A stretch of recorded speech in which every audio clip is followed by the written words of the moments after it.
I don't need you anymore. My wife said it with a smile. Not in our kitchen, not behind a closed office door. She said it at the head of a 12-foot mahogany boardroom table under recessed lights that made the glass water pitcher sparkle in front of 9 board members, 2 senior executives, and the general counsel. I don't need you anymore, not at home, not here. Then she slid the envelope across the table. Divorce papers. For a moment, no one breathed. The air felt heavy like the second before a summer storm breaks. My name, Ethan Marshall, was printed neatly in black ink on the top page. Camille Whitmore Marshall had filed for divorce the same week she became CEO of Marrow and Finch Holdings. And she had chosen that moment, her first official board meeting, to make sure everyone understood she was in charge. I looked down at the envelope, then back at her, and I smiled. The applause had barely faded when she did it. 10 minutes earlier, the board had voted unanimously. Graham Whitmore, her father, an outgoing CEO, had stood at the head of the table and said, "I am proud to introduce the next leader of Marrow and Finch." Camille stood, navy-tailored suit, pearl earrings. The kind of composure that looked effortless because she had practiced it for years in front of mirrors and industry audiences. She thanked the board, thanked her father, thanked the incredible team that brought us here. She did not thank me. I didn't expect her to. For the last 15 years, I had been the quiet architecture behind the numbers she presented. Chief Operating Officer, contract strategist, the man who secured the multi-year logistics agreements that accounted for over 60% of our annual revenue. She was the face. I was the engine. When the formalities ended and the general counsel began outlining next quarter projections, Camille raised her hand lightly. "Before we move on," she said, voice smooth and controlled, "there's a personal matter I'd like to clarify." Several heads turned. She looked at me not with anger, but with something colder resolution. "I've decided to make some changes in my life to reflect the direction of this company. Effective immediately, Ethan and I will be separating. Divorce papers have been filed." A sharp intake of breath from someone near the end of the table. Then she added almost casually, "And given the potential conflict of interest, I believe it's best that Ethan transitions out of his operational role. We'll discuss restructuring after this meeting." The implication hung in the air. She wasn't just divorcing her husband. She was eliminating a power center. I watched the board members' faces, some stunned, some uncomfortable, 1 or 2 calculating. Camille slid the envelope toward me. "I don't need you anymore," she said quietly but loud enough for everyone to hear. "Not at home, not here." For a heartbeat, my chest tightened. Not from heartbreak, from recognition. She had been planning this. The public nature of it wasn't an accident. It was a signal. To the board, to her father, to anyone who might question her authority. I felt the old instinct, the one that wanted to defend, to explain to, remind the room of the contracts I'd negotiated, the client relationships I'd cultivated, the growth percentages tied directly to my strategies. Instead, I leaned back slightly in my chair. "Understood," I said. My voice surprised even me with its steadiness. "Congratulations, Camille." There was something almost electric about that moment. She had expected resistance, or pleading, or anger. Instead, she got calm. I gathered the envelope, slipped it into my leather portfolio, and stood. "Is there anything else?" I asked.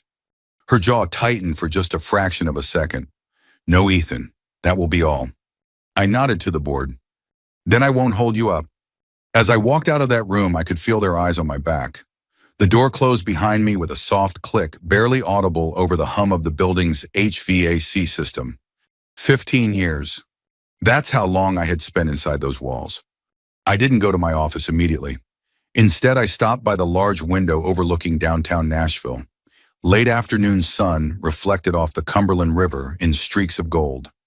The city looked the same, but something fundamental had shifted. My phone buzzed in my hand. A message from Renee Park, my executive assistant. "What just happened in there?" I typed back, "We'll talk in my office." When I finally stepped inside, the space felt different. Same corner view, same framed awards on the wall, same faint scent of leather and coffee. But I knew the way you know when a house has been sold that it wasn't mine anymore. Renee stood when I entered. Her dark eyes scanned my face. "She did it, didn't she?" "She filed," I said, setting my portfolio on the desk. "And she wants me out of operations." Renee's mouth fell open. "She can't just..." "She can," I interrupted gently. "She's CEO now." There was a long silence. Are you okay? She asked quietly. I considered the question.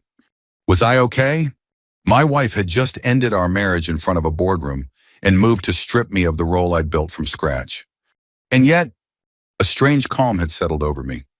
Yes, I said finally, I am. I walked to my desk and opened the bottom drawer, the one with the small silver lock. Inside sat a dark brown leather folder. It was thick, organized, labeled in clean block letters. Contingency updated. I ran my fingers over the cover. 5 years ago, when whispers of succession planning had first started, I had made a decision. Not out of spite, not out of paranoia. Out of prudence. I had created Marshall Advisory LLC. On paper, it was a consulting arm designed to streamline contract negotiations and improve tax efficiency. The board had approved it without much discussion. Why wouldn't they? Profits had increased 12% the first year alone. Over time, new service agreements had been routed through Marshall Advisory. Not hidden, not concealed. Just structured. Carefully. Legally. Strategically. Renee watched as I opened the folder and flipped through the tabbed sections: master service agreements, client addendums, assignment clauses. You knew this might happen, she whispered. I knew power changes people, I replied, and I knew I never wanted to be disposable. My phone buzzed again. This time it wasn't internal. It was Monica Hale, CEO of Hale Retail Group, our largest client. I let it ring once. Twice. Then I answered. Monica, I said evenly. Ethan, she replied, confusion clear in her voice. I just got an email from Camille. She says she's my new point of contact. What's going on? I looked out the window again, the city still glowing in late afternoon light. The next morning I thought it will be very interesting. Ethan, Monica repeated, her voice tightening. Why is Camille telling me you're stepping away? I leaned against the edge of my desk and watched the skyline shimmer beyond the glass.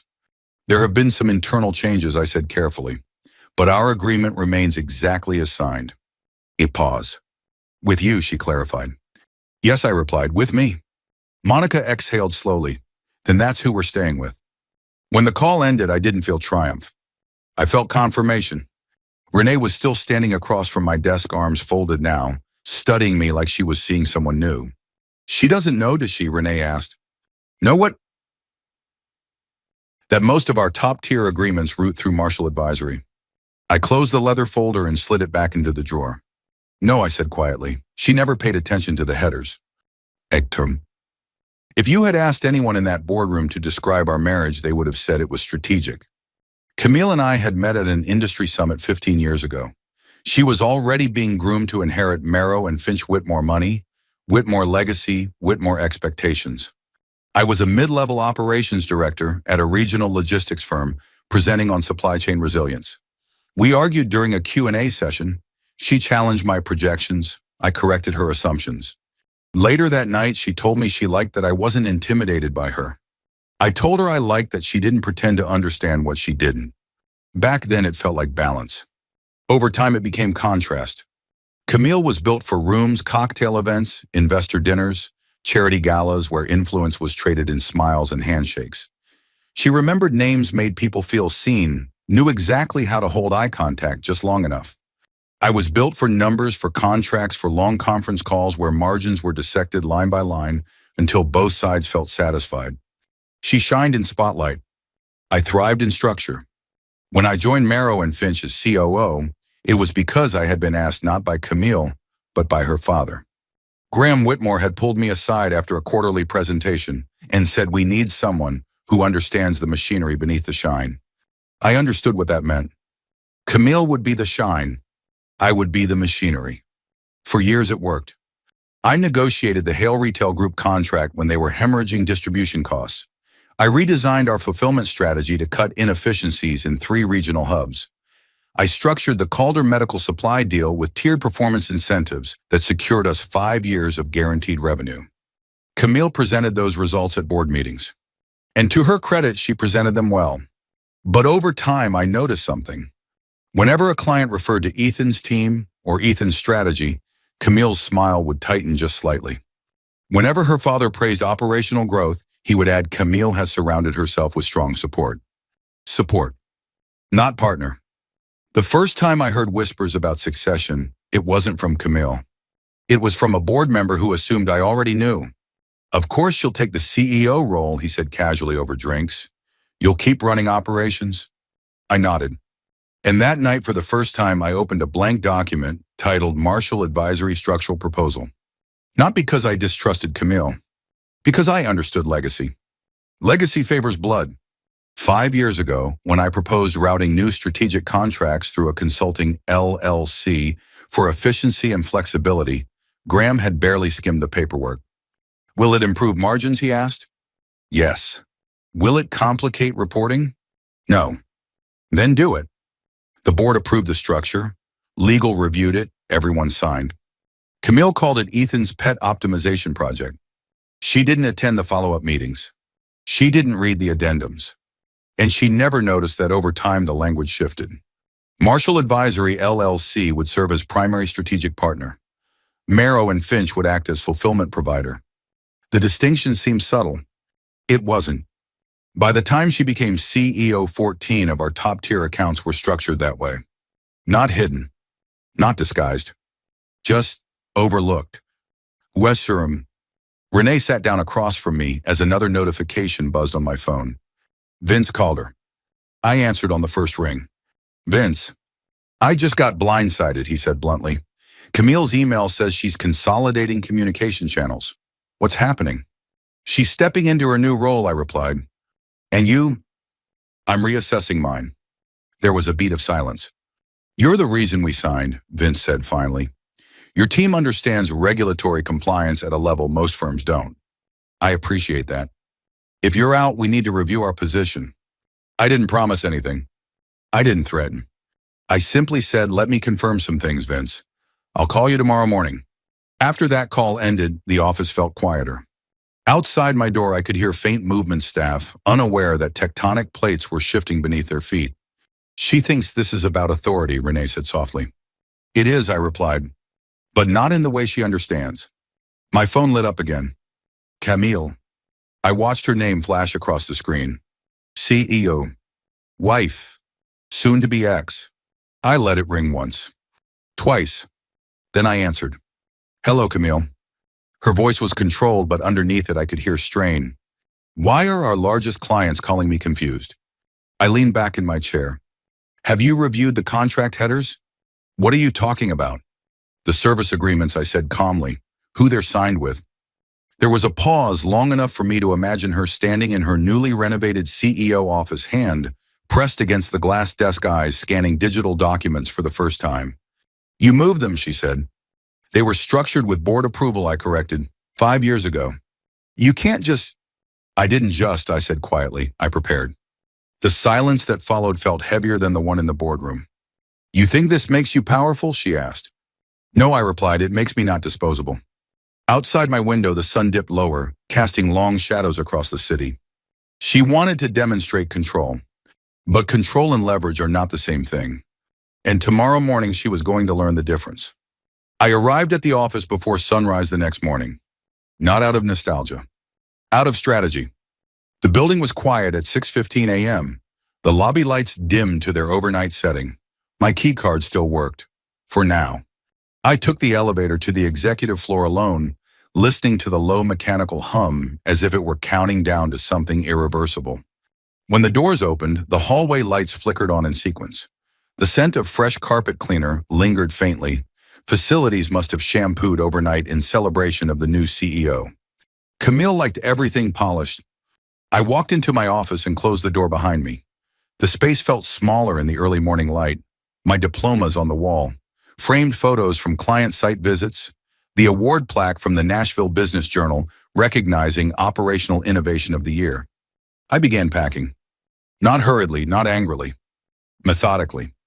Each object into a banker's box. 15 years reduced to paper and glass. At 6:42 a.m., my phone buzzed. Monica Hale. Good morning, I answered.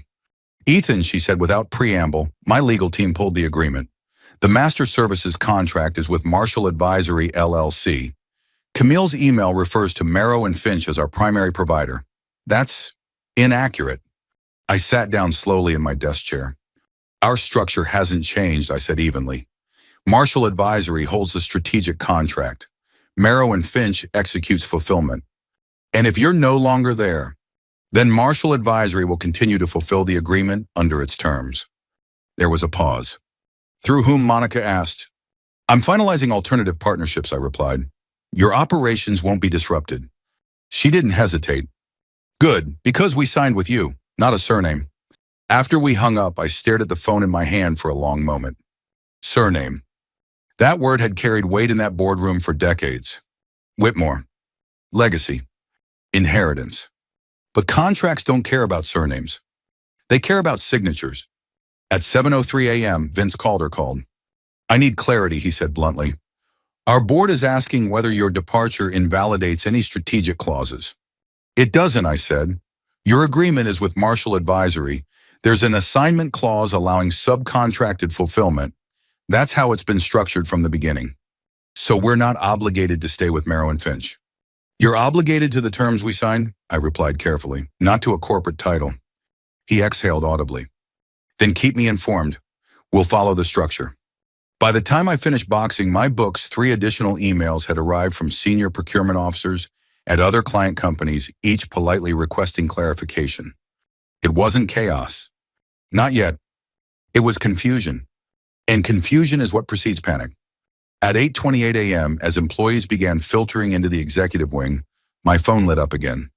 Camille. I let it ring once. Twice. Then I answered. Where are you? She demanded. In my office. Stay there. The line went dead. I leaned back in my chair and waited. Exactly 4 minutes later, my door opened without a knock. Camille stood in the doorway, perfectly composed in charcoal gray hair swept into a low bun. Only her eyes betrayed her. You moved them, she said quietly, stepping inside and closing the door behind her. I structured them, I corrected. You routed 14 of our largest accounts through your LLC, with board approval. You never told me. I presented the proposal 5 years ago. You said it sounded boring. Her jaw tightened. You did this because you didn't trust me. I did this because I understood risk. She took a step closer to my desk. Risk, she echoed. I am your wife. For now, I said gently. The words landed between us like glass. She placed both hands flat on my desk. You've put this company in jeopardy. No, I replied calmly. You did. When you assumed title equaled control. Her nostrils flared slightly. This is sabotage. No, I said again. This is business structure. For a long moment, neither of us spoke. The city outside my window was fully awake now. Traffic flowing, sunlight bright and unforgiving. You will attend an emergency board meeting at 10, she said finally. They want answers. I won't, I replied. Her eyes widened. You're still under contract. I was asked to transition out of operations yesterday, I reminded her, in front of witnesses. That was before I understood the scope of what you'd done. The scope hasn't changed, I said evenly. Only your awareness has. She straightened, folding her arms across her chest. You think this gives you leverage? I know it does. Silence again. Then quieter, you're willing to burn this place down. I looked around my office, the place where I'd spent half my adult life. I built most of it, I said softly. Why would I burn it? Because you're angry. I considered that. Was I angry? Yes. But anger wasn't steering this. Preparation was? You divorced me in a boardroom, I said. Did you expect me to leave quietly? I expected you to accept reality. I did, I replied. That's why I prepared for it. Her expression shifted just slightly from anger to something closer to realization. You've been planning to leave. No, I said. I've been planning not to be trapped. Her phone buzzed in her hand. She glanced down at it, then back up at me. 2 more clients have called, she said tightly. They're asking for you. I nodded once. Because their contracts don't say your name. The words hung heavy in the air. For the first time since she'd stood at the head of that table, Camille looked uncertain. You're coming to the meeting, she said, but it sounded less like a command now. I'll have my attorney attend, I replied. Her eyes hardened again. You're making a mistake. I stood up slowly, closing the lid on the final box. No, I said, you did. She stared at me for a long moment, then turned and walked out of my office without another word. Through the glass wall, I could see executives beginning to gather down the hall, whispers already circulating. I picked up my box and took one last look at the room. 15 years. I carried the box to the elevator. At 9:12 a.m., as the doors slid shut, my phone buzzed with a text from Renee. Half the operations team is asking if you're hiring. I smiled to myself. The contracts didn't say her name, and soon neither would the team. By 9:45 a.m., I was no longer in the Merrow and Finch building. I was sitting at my dining room table laptop, open legal pad beside me, coffee growing cold as notifications stacked up faster than I could read them. Renee had resigned at 9:20. Jordan Ellis, senior operations manager, had texted at 9:27. If you're building something, I'm in. At 9:31, my attorney Dana Klein called. They've scheduled an emergency board meeting, she said without greeting. 10 a.m. sharp. They want to discuss client volatility. Volatility, I repeated dryly. They're using careful language. Are you going? Yes, as your representative. I leaned back in my chair and stared at the ceiling. Good, I said. Bring the contract summaries. You think they haven't read them yet? Dana asked. I think some of them signed things they didn't understand. Dana made a quiet sound of agreement. I'll call you after. When the line disconnected, I turned back to my screen. 14 top-tier accounts. I opened a spreadsheet I hadn't needed in years because I knew the numbers by heart. Marshall Advisory LLC held strategic agreements representing 62% of Merrow and Finch's annual recurring revenue. Not projections. Actual signed contracts. I didn't hide it. I just structured it. At 10:03 a.m., my phone vibrated. Donna. I put her on speaker. Well, I asked. You would have enjoyed this, she replied. Tell me. There was a faint rustle of paper on her end. Camille opened by accusing you of breach of fiduciary duty. Claimed you diverted core revenue away from the company. I closed my eyes briefly. And two board members interrupted her. Which two? Franklin and Ortega. That surprised me. Franklin was old school finance. Ortega rarely spoke at all. What did they say? I asked. They said they remembered approving the LLC structure 5 years ago. They requested the original board minutes. I provided them. I could almost picture it. Camille at the head of the table posture, rigid watching as pages were passed around. They read the addendum language aloud, Dana continued. Primary strategic contractor Marshall Advisory LLC. Fulfillment partner Merrow and Finch Holdings. I exhaled slowly. And then I asked. Then the room went quiet. The numbers had gone silent. Because numbers don't argue. They just exist. They asked Camille whether she'd reviewed the contractual architecture before announcing your transition, Dana said. And she said she'd relied on existing executive summaries. I let out a humorless breath. Executive summaries. The polished versions. The shine. They're concerned, Dana went on. Not about legality, about leverage. That's accurate. One of them asked, and I'm quoting here, if Marshall Advisory chooses to disengage, what's our contingency? I stood up and walked toward the window. Downtown Nashville looked calm, oblivious. What did you say? I asked.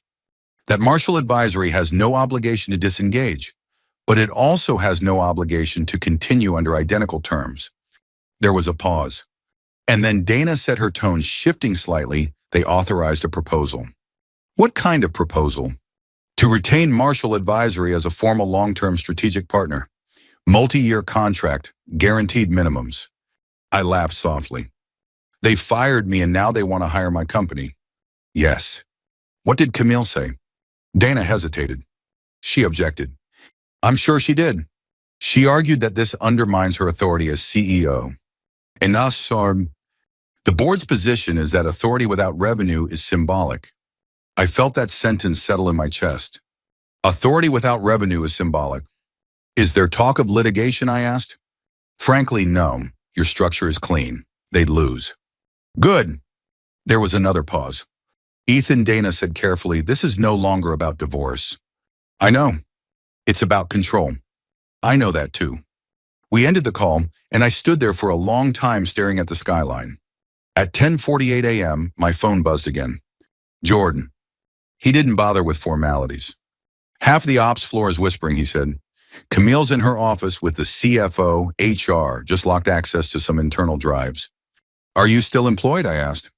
For the moment. Do not resign yet, I said. Wait. Wait for what? For clarity. He lowered his voice. They're scared, Ethan. They should be, I replied evenly. Change is uncomfortable. By noon, 5 employees had texted privately asking if I was starting something new. I hadn't decided yet. Or maybe I had and I just hadn't admitted it to myself. Marshall Advisory had always been a shield. Now it was looking more like a launch pad. At 12:17 p.m., a new email arrived.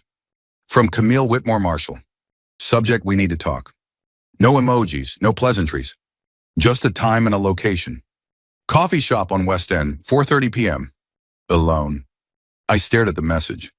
5 years ago, she'd told me I was too cautious, too calculating. Now she was learning what calculation looks like when it's patient. At 1:02 p.m., Dana texted again. They're drafting the offer. 7 figures annually, 3-year minimum, performance bonuses. I didn't respond immediately. Instead, I opened a blank document on my laptop. Marshall Advisory LLC expansion model. For the first time, I allowed myself to think not about defense, but about growth. If half the operations team followed, if 2 regional fulfillment centers partnered, if our largest clients reaffirmed, this wasn't revenge. It was infrastructure. My phone buzzed again, this time from Graham Whitmore. We need to talk, man to man. I stared at the message for several seconds. For 15 years, he had treated me as useful, never indispensable. And now, perhaps for the first time, he understood the difference. I set the phone down without replying. At 4:25 p.m., I walked into the coffee shop. Camille was already seated by the window. She looked composed, but not triumphant. And for the first time since she slid those papers across the table, I saw something else in her expression. Uncertainty. The day the numbers went silent had changed the room. Tomorrow it would change everything else. Camille didn't stand when I approached the table. She didn't smile either. The coffee shop was quiet for late afternoon, low jazz playing through ceiling speakers, sunlight filtering through tall windows and casting long amber streaks across the wooden floor. A few students hunched over laptops, a couple in the corner arguing softly about something that probably felt monumental to them. Compared to the last 24 hours of my life, it all felt distant. You look tired, she said as I took the seat across from her. So do you, I replied. Her eyes flickered for a fraction of a second, then steadied.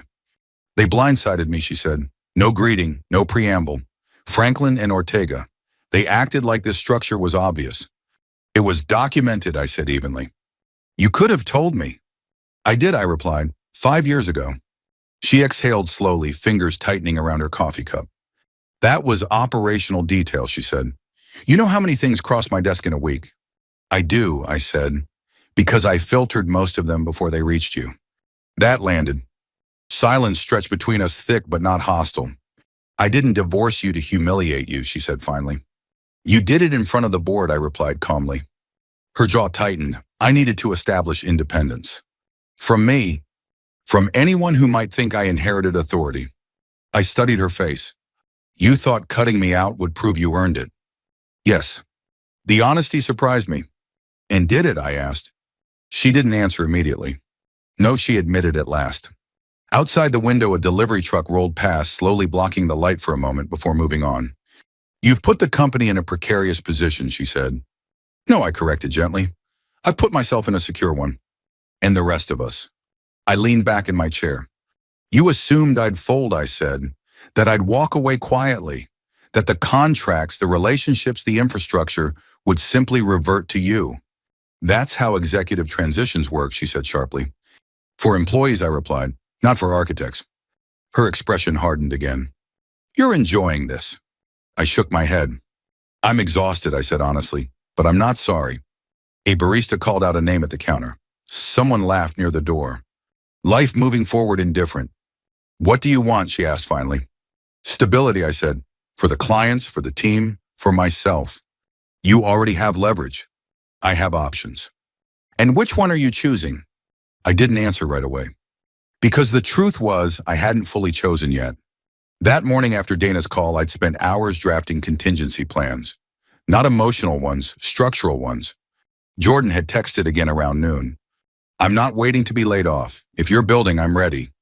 By 2 o'clock, 3 more team members had reached out privately. Operations analysts, procurement coordinators, people who understood the system because they'd helped build it. By 3, I had 2 regional fulfillment centers on the phone, Chattanooga and Louisville. neither exclusive to Merrow and Finch, both willing to discuss partnership. It wasn't elegant. It wasn't comfortable. It was building the plane while flying it. I'm not going back as your subordinate, I said finally. I'm not offering that. You might, I replied quietly, if the board pressures you. She looked away briefly. They've already drafted an offer to Marshall Advisory, she admitted. I know. Her eyes snapped back to mine. How? Because they understand risk. They're undermining me.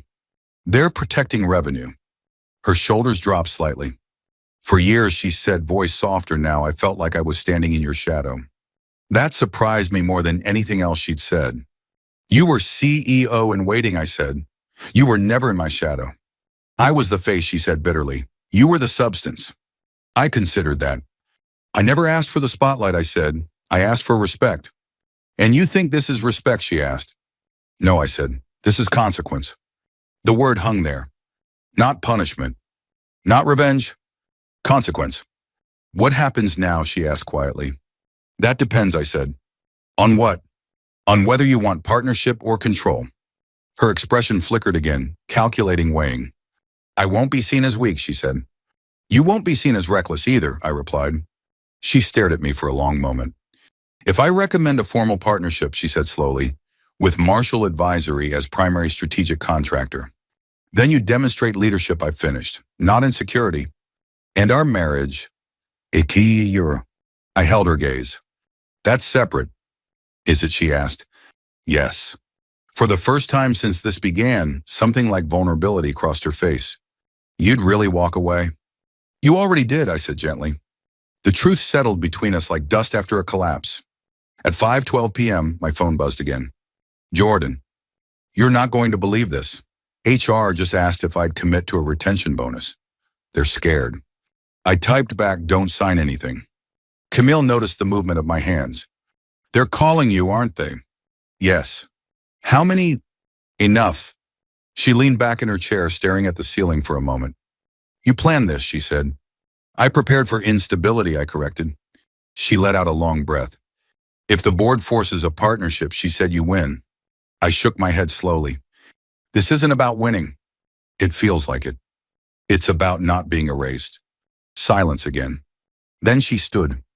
I'll recommend the partnership, she said. 3 years. Competitive terms. That's a start. And after that, I said, standing as well, we see whether collaboration is stronger than ego. She hesitated, then extended her hand. For business. I looked at it for a moment before shaking. For business. When she walked out of the coffee shop, she looked smaller somehow. Not diminished. Human. I sat back down and opened my laptop. Marshall Advisory LLC Phase 1 expansion. If this was going to happen, it wouldn't be halfway. By 7 that evening, I had secured provisional agreements with 2 fulfillment centers, drafted employment offers for 8 team members, confirmed preliminary commitments from 6 major clients. The adrenaline carried me through the fatigue, building the plane while flying it. And for the first time in years, the horizon didn't belong to someone else's surname. It belonged to me. By the 3rd week, I stopped sleeping through the night. Not because I regretted anything. Because building something real is louder than anger. Marshall Advisory was no longer a legal shield on paper. It was a living organism, 8 people working 14-hour days inside a temporary office space we'd secured near the gulch. Exposed brick walls, folding tables, whiteboards crowded with timelines and vendor flowcharts. It smelled like coffee and ambition. Jordan ran operations like a man who had finally been allowed to move without someone looking over his shoulder. Renee handled client coordination with surgical calm. 3 analysts from my old team had followed within the first week. We weren't improvising anymore. We were structuring. The first time a truck rerouted through our Chattanooga partner without delay, I felt something shift inside me. Not revenge. Momentum. On day 21, Dana called. They accepted your counter. I leaned back in my chair slowly. Clarify, I said. 3-year strategic partnership between Merrow and Finch and Marshall Advisory. Guaranteed minimum revenue, performance escalators, autonomy clauses. And the equity, 5% advisory stake non-voting, but profit participating. I exhaled. 5% wasn't control, but it was voice. And Camille, I asked. She fought it, Dana said plainly. The board gave her an ultimatum. Sign the partnership or step down. I stared at the city through the large warehouse window. What did she choose? She signed. There was no triumph in that moment. Just gravity. The following Monday, the official announcement went out company-wide.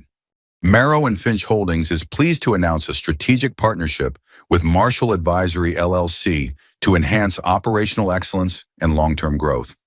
My phone didn't stop vibrating for hours. Former colleagues, clients, competitors pretending to congratulate. At 4:17 p.m., Graham Whitmore requested lunch. I accepted.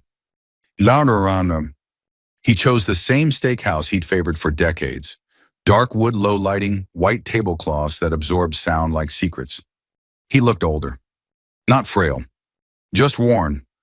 You've done something remarkable, he said after the waiter poured water and left us alone. I structured something sustainable, I replied. He nodded once. I underestimated you. That's not new, I said calmly. He didn't flinch. I thought Camille needed the spotlight to grow, he continued. I thought you needed stability. I needed respect. He held my gaze longer than usual. I should have made you CEO. The words landed with more weight than I expected. I didn't need the title, I said. But you deserved it. Maybe. But deserving and receiving are rarely twins. You're asking me to come back, I said, not a question. Yes. As what honor? CEO. I stared at him. And Camille? Serena Mamon. She would transition to Chief Marketing Officer. I almost laughed, not because it was funny, but because of the irony. She'd never accept that. She already has, he replied quietly. That surprised me. Conditionally, he added. Of course. She wants the two of you to attempt reconciliation. There it was. Business and marriage braided together again. No, I said. He didn't seem shocked. I won't return as a symbol of restored family unity, I continued. Marshall Advisory is stable. We're profitable. We have contracts independent of Marrow and Finch. You'd walk away from the legacy. I already did, I said gently. We finished lunch without drama. When I stepped back into the Nashville air, it felt sharper, clearer. Was certain. That evening, Camille came to the temporary office. Unannounced. Jordan raised an eyebrow when he saw her through the glass door, but didn't interfere. She looked different. Less polished. More direct. I won't beg, she said as soon as the door closed behind her. I didn't expect you to. They offered you my position. I declined. She blinked. You declined. Yes. Why? Because I don't want to build inside a structure that only respects me when I threaten it. Silence filled the small office. You always believed you were the stronger one, she said quietly. I believed I was prepared. And you were. The admission wasn't bitter. It was honest. She stepped closer to the desk. I made a mistake. Yes, I said calmly. I confused authority with independence. Yes. I thought divorcing you publicly would prove I wasn't propped up. It proved something, I replied, just not what you intended. Her shoulders lowered. I don't want to be your enemy, she said. You're not, I answered. But we're not partners either. Not in marriage, I said. The words hurt, even if they were true. What about business, she asked. Business is cleaner, I replied. It runs on contracts, not ego. A faint smile touched her lips. You were always better at contracts, and you were always better at rooms. We stood there for a long moment, the hum of computers and muted conversation outside the door filling the space. I'll make this partnership work, she said finally. So will I. And the divorce. It proceeds. She nodded once. Not dramatic. Not shattered. Just accepting. You didn't burn anything down, she said quietly. No, I replied. I just refused to be the one burned. She left without shaking my hand. Without asking for forgiveness. Without theatrics. And that felt more real than any reconciliation attempt would have. 3 months later, Marshall Advisory crossed $40 million in annualized revenue. We'd grown from 8 employees to 23. Our systems were stable. Our clients satisfied. Marrow and Finch had regained footing, but under terms that required them to acknowledge what they once overlooked. Camille sent operational updates regularly. Professional, precise, sometimes even collaborative. We didn't talk about marriage. We didn't need to, because the line in the sand had already been drawn. Not by anger, by structure. And once structure shifts, it rarely shifts back. Tomorrow, the board would formally announce the leadership restructure proposal again. But this time, the choice wouldn't be between legacy and leverage. It would be between ego and evolution. And I already knew which one I'd chosen. The morning the board made their final announcement, I didn't wear a suit. I wore a charcoal sweater and walked into our warehouse-converted headquarters with a cup of black coffee and the quiet clarity that only comes after chaos has burned itself out. 6 months earlier, my wife had slid divorce papers across a boardroom table and told me she didn't need me anymore. That morning, I didn't need her title. I had something stronger. Leverage. Stability. Identity. By 8:30 a.m., the Marrow and Finch board meeting was already underway downtown. I wasn't present. I wasn't required to be. Dana was there as legal oversight, and Camille was seated at the head of the table again. Same polished posture, same measured tone. But the context was different now. This time, the agenda wasn't succession. It was sustainability. At 9:14 a.m., Dana texted me. It's official. I stepped into my office and closed the door before calling her. Walk me through it, I said. The board reaffirmed the 3-year strategic partnership with Marshall Advisory. They publicly acknowledged the contract structure you implemented 5 years ago as foundational to company resilience. I absorbed that quietly. Foundational. Camille, I asked. She supported the motion. That surprised me more than anything else. No objection, I pressed. No, Dana said. She framed it as strategic foresight. Said the company is stronger because leadership can adapt. I let out a slow breath. Adapt. That word mattered. And the CEO proposal, I asked? They revisited it, offered it again, formally. And I told them you declined. Silence settled in the small room around me. They asked if you'd reconsider in the future. And what did you say? That your focus is on growth. That was accurate. When I hung up, I didn't feel victorious. I felt anchored. A knock came at the door. Jordan stepped in without waiting. You see the announcement, he asked, grin barely contained. I did. They said your name in the meeting. That's new. They didn't say it quietly either. He leaned against the doorframe. You could have taken it back, he said. I know. You didn't. I didn't. He nodded once thoughtful. Good. Why? Because this, he gestured around the office, the exposed beams, the buzzing team, the whiteboard covered in quarterly projections. This feels earned. He was right. Nothing about this was inherited. Nothing was gifted. Everything was built. By noon, my inbox was flooded. Congratulations from clients. Requests from new prospects.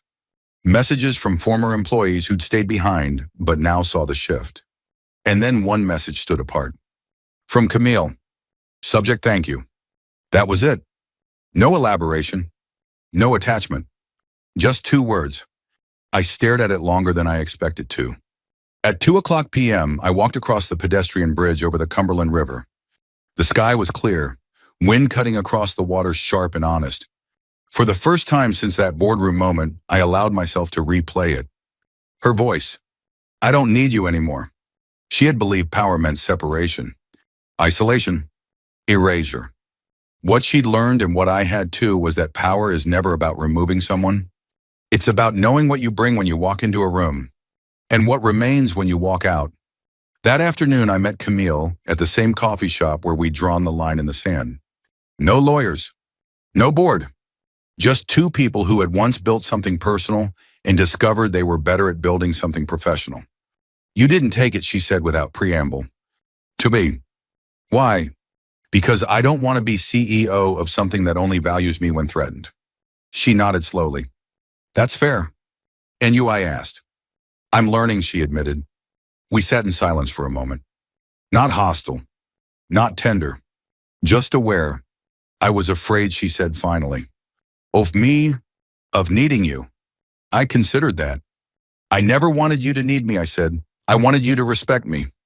She held my gaze. I do. It wasn't dramatic. It wasn't reconciliation. It was clarity. The divorce proceedings moved forward quietly in the weeks that followed. No media spectacle. No public blame. Just paperwork. Like the contracts that had saved me, the legal documents that ended our marriage were clean, structured, final. Marshall Advisory expanded into 2 additional states by the end of the quarter. 35 employees, multi-year contracts, independent infrastructure, and ironically, Merrow and Finch as our largest client.